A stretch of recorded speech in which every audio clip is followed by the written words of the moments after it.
함께 인사하겠습니다. 잘 나오셨습니다. 성도님 얼굴만 봐도 은혜가 됩니다.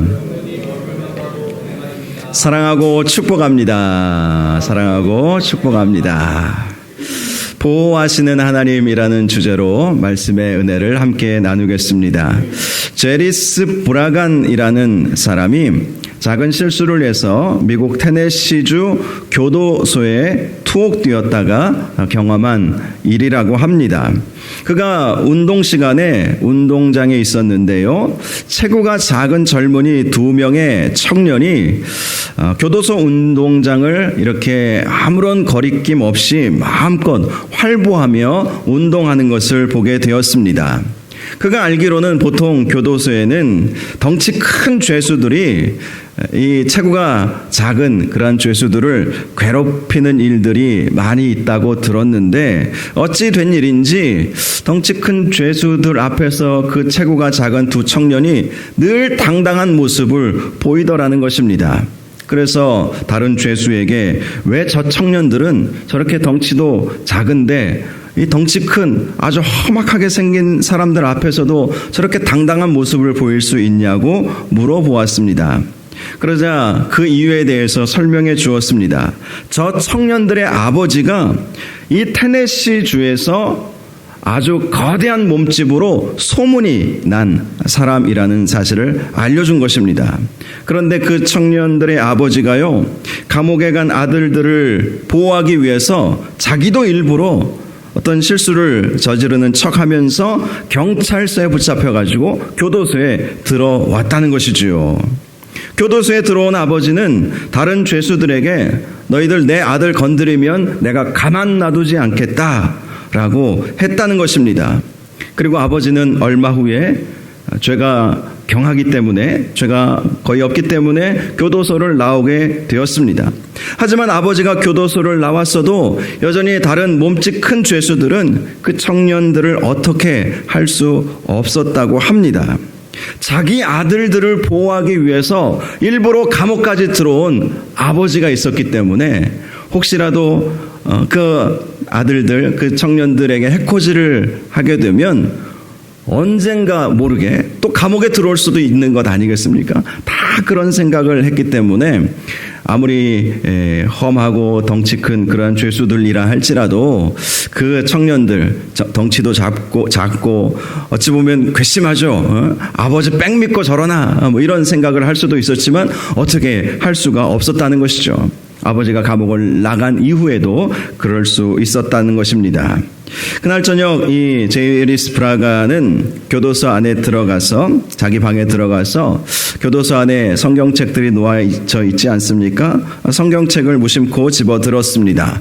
그리고 쭉 펼쳐보다가 읽게 된 구절이 하나가 있었는데, 로마서 8장 32절에서 34절의 말씀이었습니다.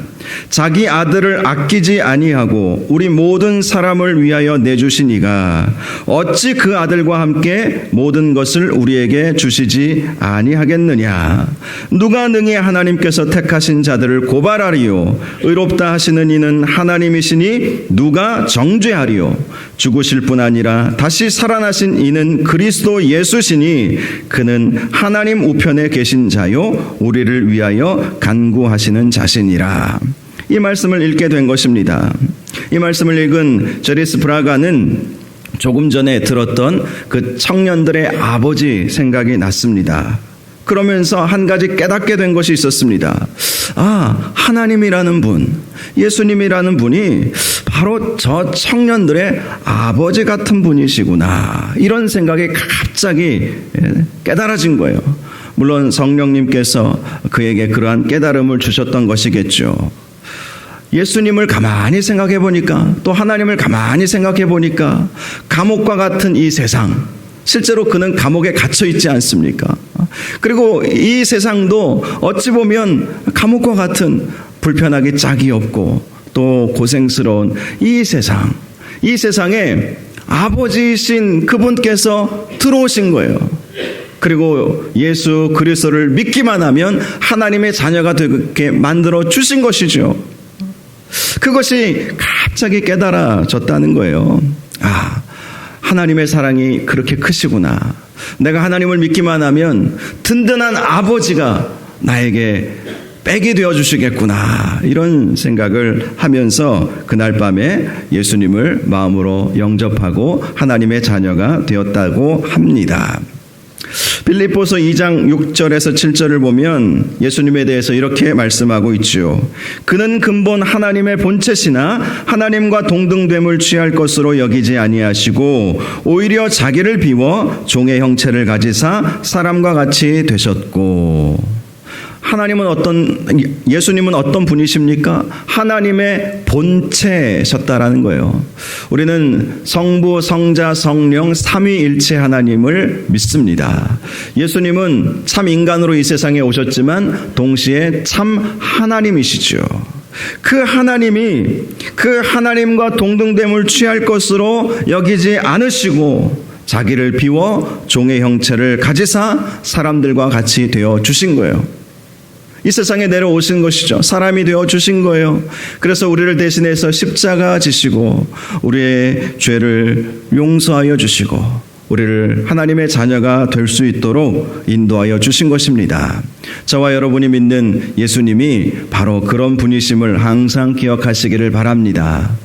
사실 이 로마서 말씀과 빌립보서 말씀은 사도 바울이 쓴 말씀 아니겠습니까? 사도 바울이 성령님의 영감을 받아서 쓴 말씀이 바로 이 바울의 서신서 로마서와 빌립보서 말씀이죠. 이 로마서와 빌립보서 외에도 사도 바울의 이러한 자전적인 자기가 경험했던 것을 토대로 고백하는 그러한 내용들이 참 많이 있습니다. 오늘 본문 말씀의 중심 내용은 결국은 하나님께서 바울을 보호하여 주셨다는 것 아니겠습니까? 하나님께서, 우리 주님께서 자신을 보호하여 주셔서 자신이 가지고 있었던 주님을 기쁘시게 해드리고자 했던 그 비전과 꿈과 소원을 하나님께서 그를 보호하여 주시고 그 소원을 이루어 가시는 그러한 모습, 오늘 본문의 내용이 바로 그러한 내용인데, 사도 바울은 자신의 삶을 통해서 늘 우리와 함께 하시고 우리를 지키시고 우리를 보호하여 주시는 주님의 은혜를 늘 생각하면서 살아갈 수 있었던 것이지요. 오늘 본문 말씀은 우리 하나님께서 바울을 죽이려는 유대인들의 간계로부터 바울을 지켜주셨다라는 것을 말씀해 주고 있습니다. 먼저 12절을 보니까요, 당시 로마 군대 영내로 사도 바울이 이제 들어간 이후의 모습을 보여주고 있거든요. 사도 바울이 로마 영내로 들어가자 유대인 중에 일부가 당을 짓습니다. 그리고 이런 결단을 합니다. 바울을 죽이기 전에는 먹지도 아니하고 마시지도 아니하겠다. 이렇게 먹지도 않고 마시지도 않겠다라고 표현한 것은요, 이것은 유대인들이 어떤 일을 확실히 해내고자 할 때에 즐겨 썼던 표현이었습니다. 성경에도 보면 먹지도 않고 마시지도 않겠다, 그 일을 하겠습니다, 이런 표현들이 종종 등장하고 있습니다. 이 표현은요, 한마디로 이런 의미입니다. 자신들이 원하는 일을 완수하기 전에는 먹거나 마시면 저주를 받겠다, 하나님께 저주를 받겠다라는 그런 의지가 담긴 것이었습니다. 13절을 보면 그들의 수가 40여 명이라고 말씀을 하고 있습니다. 그들은 서로 동맹했습니다. 서로 맹세했다는 것이죠. 이 동맹은요, 최선을 다해서 한번 해보자, 이런 정도의 맹세가 아니라 만약에 바울을 죽이지 못하면 우리가 같이 죽자, 같이 서로 죽자, 그런 아주 결연에 찬 의지가 담긴 동맹이었던 것이죠. 이들이 이러한 동맹을 하게 된 것은 더 이상 그들은 합법적인 방법으로는 바울을 처형할 수 있는 길이 희박해졌기 때문이었습니다. 그들은 사도 바울이 로마 시민권자라는 사실을 이미 들어서 알게 되었습니다.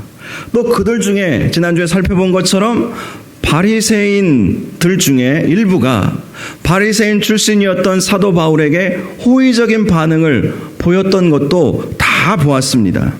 더욱이 천부장, 로마 군 천부장이 바울을 자신의 영내로 들어오게 해서 철저하게 보호해주고 있으니 어떻게 바울을 죽일 수 있겠습니까? 그래서 그들이 내린 결론은 바울을 나오게끔 만들어서 몰래 그를 죽여야 되겠다. 이렇게 그들이 계획을 세운 것이죠. 그리고 그 계획을 대제사장들과 장로들에게 찾아가서 알려주었습니다. 그들은 대제사장과 장로들에게 이렇게 말합니다. 공회를 열어달라는 것이죠. 사도 바울에 대해서 더 자세히 알고자 한다라고 천부장에게 다시 이야기해서 공회를 소집해 달라는 것이었습니다. 그러면 바울이 공회석상에 나오기 위해서 천부장이 지키고 있는 그 영내로부터 나올 때에 몰래 가서 바울을 죽이겠다. 이런 이제 계획을 대제사장과 장로들에게 알려주게 되었던 것이지요. 그런데 16절을 보면 마침 바울의 생질이 그 사실을 알게 된 것입니다. 바울에게는 생질이 있었던 것 같습니다. 생질은 조카를 말하는 것이죠. 아마도 바울이 어린 시절에 길리기아 다소에서 태어나서 예루살렘으로 와서 가말리엘이라고 하는 율법 학자로부터 배우지 않았습니까? 한마디로 유학을 예루살렘으로 온 것이죠. 그때 이 누이의 집에서 거주했을 것으로 그렇게 보고 있죠. 그래서 이 생질은 어렸을 때부터 바울과 함께 자랐을 가능성이 아주 크죠. 이 생질이 그 소문을 듣게 된 거예요. 우리 삼촌을 지금 유대인들 중에 일부가 당을 지어서 죽이려고 계획하고 있구나. 이 사실을 바울의 생질이 알게 된 것입니다. 그래서 바울에게, 영내에 있는 바울에게 가서 그 사실을 알려주었죠. 그러자 17절을 보면 바울이 자신을 죽이려고 모의하고 있다는 소식을 듣고 백부장에게 요청을 합니다. 이 청년을 천부장에게 좀 데리고 가달라는 것입니다. 이 청년이 천부장에게 긴밀히 할 말이 있다라는 사실을 말해주면서 천부장에게 좀 데리고 가달라고 청원을 했습니다. 그리고 백부장은 바울의 말대로 바울의 생질을 천부장에게 데리고 가주었죠. 천부장은 바울의 생질을 만나고 손을 잡고 물러가서 조용히 내게 할 말이 무엇이냐라고 물어보았습니다. 손을 잡고 물러갔다라는 것은 조용한 곳으로 데리고 갔다는 것이지요. 바울의 생질은 자기가 들은 일에 대해서 천부장에게 말해 주었습니다. 즉 유대인들이 바울을 은밀히 죽이기 위해서 바울을 공회로 불러오게 해서 매복해 있다가 죽일 계획이 있다는 이야기를 자기가 들었다라는 사실을 말해 준 것이죠. 그러니 유대인들이 공회를 열어달라라는 그런 요청을 해도 그 요청을 따르지 말아달라고 부탁을 한 것입니다. 천부장은 그 말을 듣고 사태가 심각한 지경에 이르렀다는 사실을 직감하게 되었습니다. 즉 이 천부장은 바울의 생질의 말을 그대로 믿고 수용한 것이죠. 천부장의 그런 반응을 보이는 것은 이미 전날 유대인들이 바울을 죽이려고 혈안이 되어 있었던 것을 다 목격했기 때문이었습니다. 그래서 천부장은 바울의 생질에게 나에게 이 사실을 알려주었다고 아무에게도 말하지 말라고 당부하고 바울의 생질을 보냈습니다. 그리고 백부장 둘을 불렀습니다. 그리고 그들에게 밤 제3시에 가이사랴까지 갈 보병 200명, 기병 70명, 그리고 창병 200명을 준비하게 했습니다. 밤 제3시는 오늘날로 말하면 더하기 6 하면 시간이 나옵니다. 밤 9시, 저녁 9시에 몰래 바울을 이 예루살렘에서 가이사랴, 이 가이사라는 로마 총독이 거하고 있는 그런 관저가 있는 곳이거든요. 이 가이사랴로 이 바울을 몰래 보내지 않으면 이 대낮에 보냈다가는 이 매복해 있는 이 당을 지어서 바울 죽이기로 그 결단한 그 사람들에 의해서 죽임을 당할 수도 있겠구나. 만약에 그렇게 되면 천부장 입장에서도 큰일 나는 것이죠. 바울은 이미 로마 시민권자임을 밝히지 않았습니까? 그리고 당시 어느 지역에 있든지 군대 관료들은 로마 시민을 지켜내야 할 책임이 그들에게 있었죠. 그런데 만약에 바울이 길을 가다가 암살을 당한다. 그렇게 되면 그 책임을 자기가 고스란히 떠안아야 했기 때문에 바울을 이제 가이사랴까지 안전하게 보낼 방법을 생각해낸 것이죠. 그래서 보병 200명, 기병 70명, 창병 200명을 동원해서 바울을 안전하게 가이사랴까지 호송하게 하려고 했던 것입니다. 천부장은요, 1000명의 군인을 관할할 수 있는 부대의 최고의 장교 아닙니까? 천부장. 그런데 더해보면 470명을 보내는 거예요. 자기가 관할할 수 있는 군인의 숫자의 거의 절반에 해당되는 숫자를 바울을 보호하기 위해서 함께 가이사랴까지 가게 했던 것입니다. 그렇게 해서 이 바울이 가이사랴까지 무사히 갈 수 있게 된 것이죠. 그리고 바울을 보낼 때에 편지를 로마 총독 벨릭스에게 써서 보내주었습니다.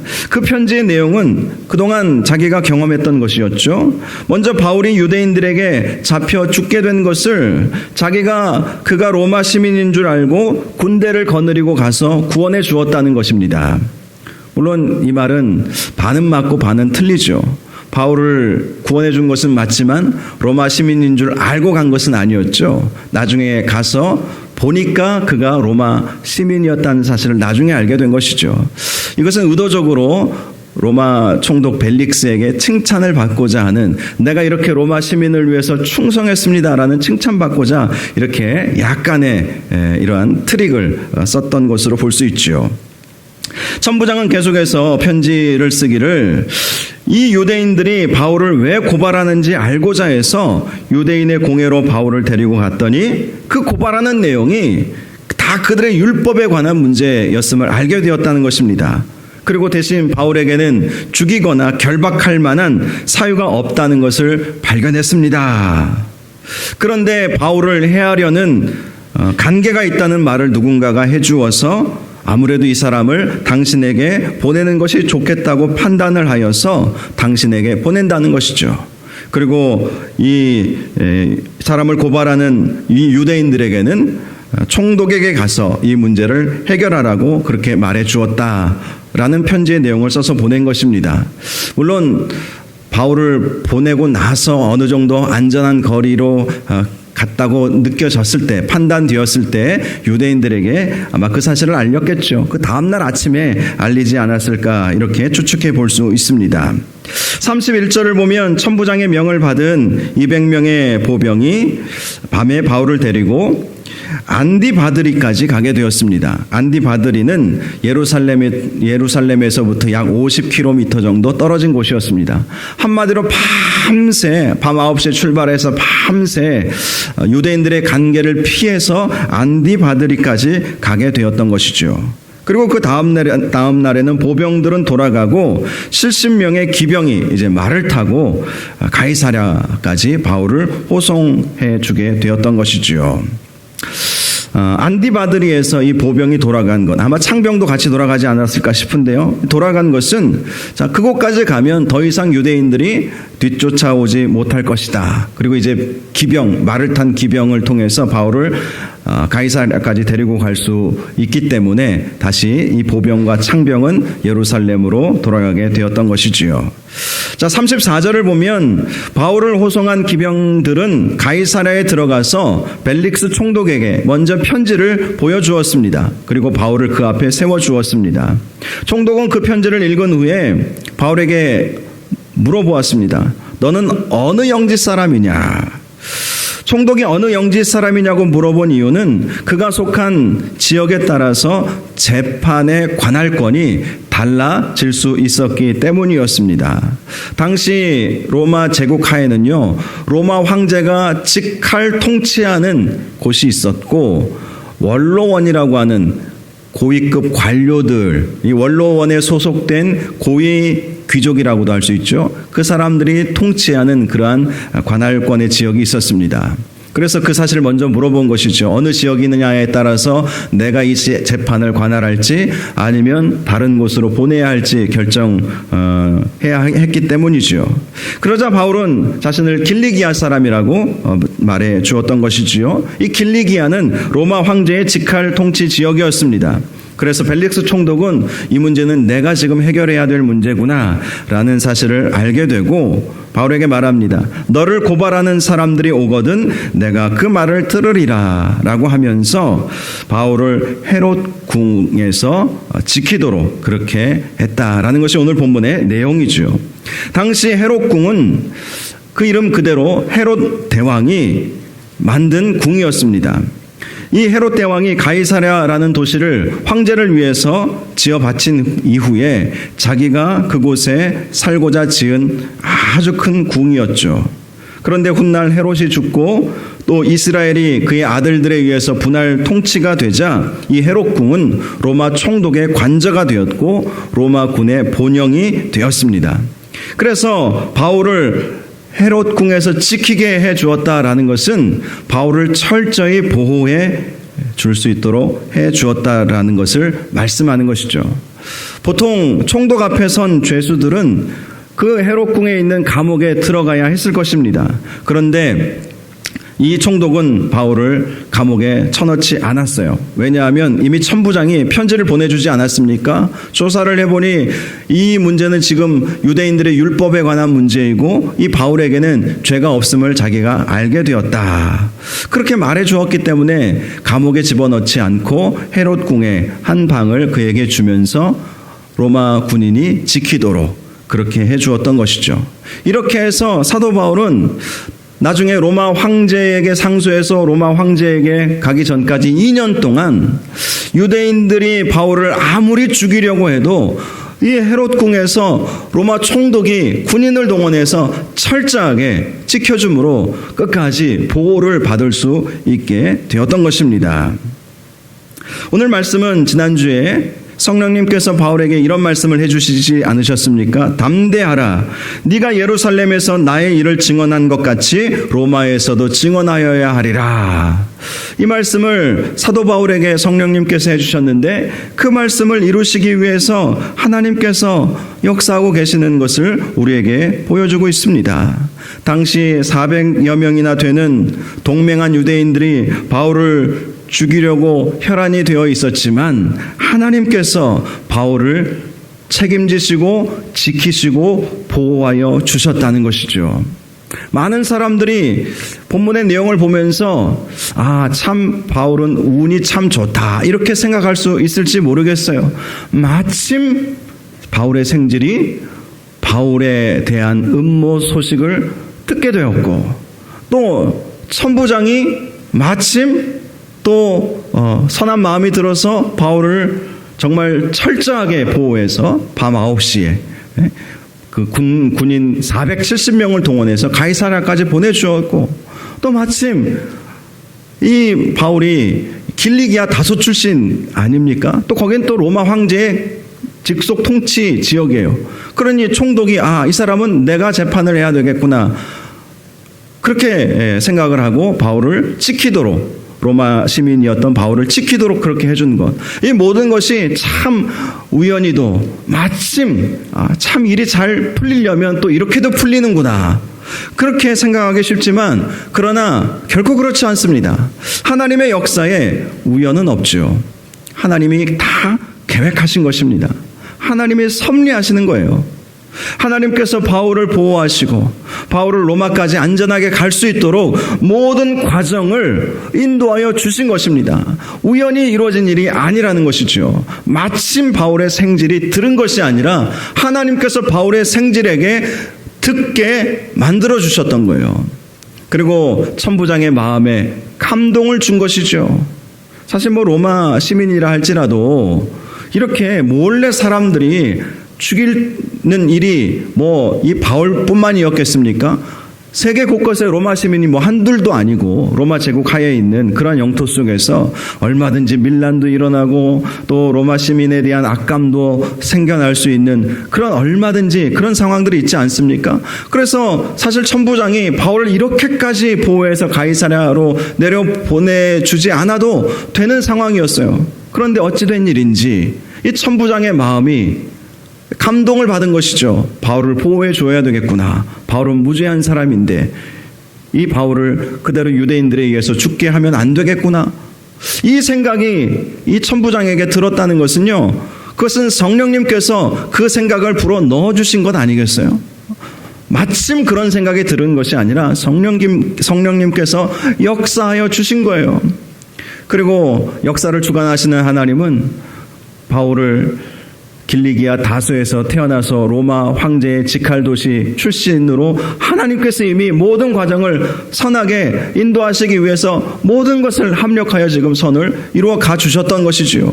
그리고 벨릭스 총독도 사실 뭐 그런 편지가 왔어도 그날 기분에 따라서 바울을 지하 감옥에 쳐넣을 수도 있고 또 바울을 그냥 방치해둘 수도 있는 문제 아니겠습니까?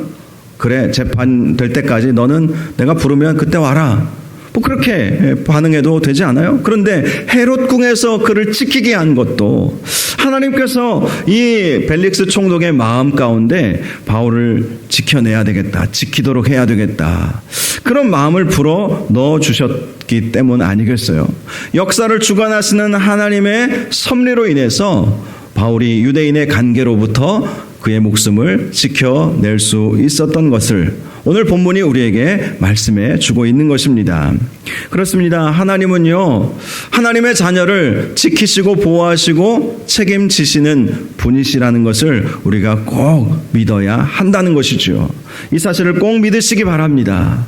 하나님은 저와 여러분을 지키시는 분이십니다. 보호하시는 분이십니다. 함께 해주시는 분이십니다. 미국 샌프란시스코에 가면 골든 게이트 브릿지라고 하는 금문교, 번역하면 금문교라고 하는 그런 아주 웅장한 또 관광 명소로 유명한 다리가 하나 있습니다. 저도 미국에서 유학할 때 몇 번 샌프란시스코에 가서 그 다리를 구경한 적이 있었는데요. 그 다리는 높이가 227m. 오늘날로 말하면 뭐 그 정도의 다리는 얼마든지 지을 수 있지만 100년도 훨씬 전에 그렇게 웅장하고 위대한 멋진 다리를 짓는다는 것은 정말 엄청난 공사였거든요. 그런데 그 다리를 처음에 건설할 때 처음 1년 동안에는 23명의 사람들이 떨어져서 죽게 되는 일이 있었다고 합니다. 위험한 공사였죠. 심지어는 그 밑에는 빠른 물살, 또 잦은 폭풍, 그리고 안개가 아주 자주 끼는 곳이 샌프란시스코 지역이에요. 그래서 작업을 더 어렵게 만들었죠. 사람들은 종종 떨어져서 죽죠. 또 폭풍도 불고 또 날씨도 다 받쳐주지 않았죠. 그래서 건설 회사는 궁리한 끝에 거대한 그물망을 이 다리 밑에 설치를 해놓은 거예요. 그러면 혹시라도 다리를 이렇게 공사를 하다가 떨어져도 그 그물망에 탁 이렇게 떨어지니까 목숨을 구할 수 있지 않지 않겠습니까?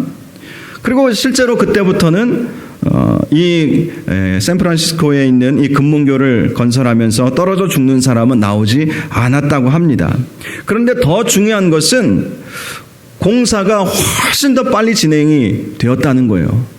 이 그물망을 설치해 놓기 이전보다 그물망을 설치해 놓고 난 다음부터는 훨씬 더 작업 속도가 박차를 가하고 훨씬 더 빨리 이 공사를 진행할 수 있었다는 것입니다. 왜 그렇게 되었겠습니까? 이제는 설령 실수해서 떨어져도 안 죽는다. 그런 사람들의 그 심리가 작용을 했던 것이죠. 떨어져도 안 죽는다. 저 그물이 나를 받쳐줄 것이다. 이 생각 때문에 사람들은 더 능률적으로 일을 할 수가 있었다는 것이죠. 제가 이 내용을 보면서 우리의 신앙생활과 한번 적용해 보았습니다. 우리가 우리를 지키시고 보호하시는 하나님을 믿는 믿음이 그래서 필요한 거예요. 우리 하나님은 우리를 하나님의 자녀 삼아 주시고 우리를 철저하게 눈동자와 같이 지키시는 분이심을 우리가 믿으면서 살아가는 것이야말로 이 세상을 우리가 승리하면서 살아갈 수 있는 비결 아니겠습니까? 지난 금요일 날 이 새 하늘과 새 땅에 대한 요한계시록의 말씀을 함께 우리가 살펴보았는데요. 새 하늘과 새 땅이 이제 시작이 되죠. 이 처음 것은 다 물러가고 없어지고, 지난주에도 말씀을 드렸지만 우리가 지금 살아가고 있는 이 땅과 또 우리가 보고 있는 이 하늘, 이것이 나중에 주님이 재림하신 이후에도 이 땅과 이 하늘이 그대로 존속한다면 그 땅과 그 하늘에서는 사실 우리가 살아가기 어렵죠. 사실 그렇지 않습니까? 지구 온난화다, 바다도 오염되고 땅도 오염되고, 이런 땅에서 앞으로 영원토록 살아가야 한다면 얼마나 그 삶이 고달프겠습니까? 그런데 하나님께서 주님이 재림하실 때 기존에 있던 땅과 하늘은 다 없어지고, 그리고 새 하늘과 새 땅이 이루어지고 다시 창조하시는 것이죠. 정말 우리 사람들이 살기 좋은 땅과 하늘을 만들어 주시는 거예요. 그리고 하늘로부터 새 예루살렘이 내려옵니다. 그 새 예루살렘은 천국을 상징하는 것이죠. 천국이 이 땅 가운데 임하는 거예요. 새 하늘과 새 땅에. 그것이 요한계시록 21장에 나와 있는 말씀 아니겠어요? 그런데 그 새 하늘과 새 땅에 누가 들어가 살 수 있는가에 대해서 분명히 말씀해 주고 있습니다.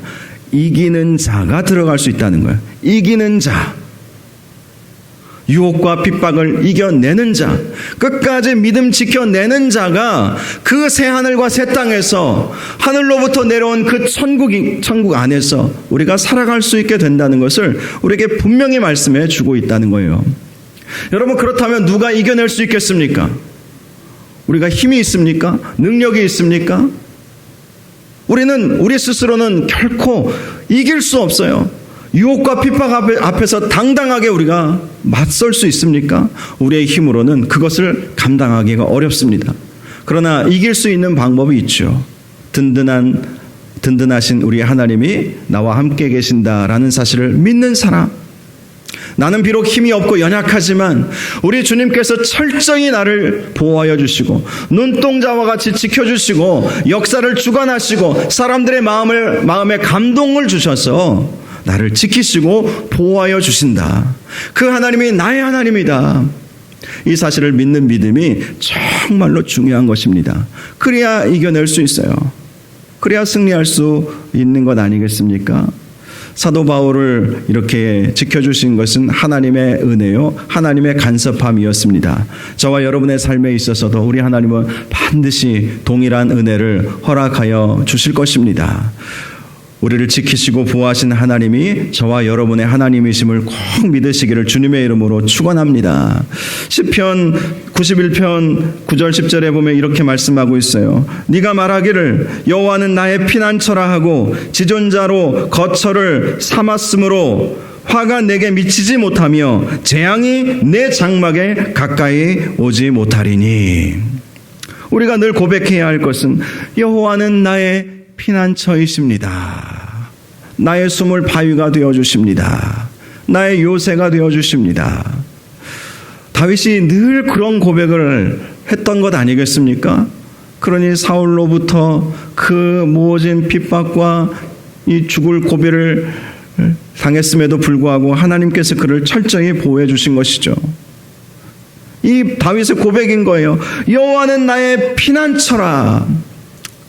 그 사실을 우리가 굳게 믿고 주님을 의지하며 우리가 살아가야 하는 것입니다. 저와 여러분이 여호와 하나님은 나의 피난처이십니다. 하나님은 나를 보호하시고 지키시는 하나님이십니다. 라는 사실을 굳게 믿고 그 하나님을 의지하며 담대하게 당당히 이 세상을 믿음으로 살아가시기를 주님의 이름으로 축원합니다. 이 시간 우리 함께 찬양하겠습니다. 날마다 숨쉬는 순간마다 내 앞에 어려운 일 보내. 우리 찬양 말씀 생각하면서 함께 부르고 기도하는 시간을 갖겠습니다.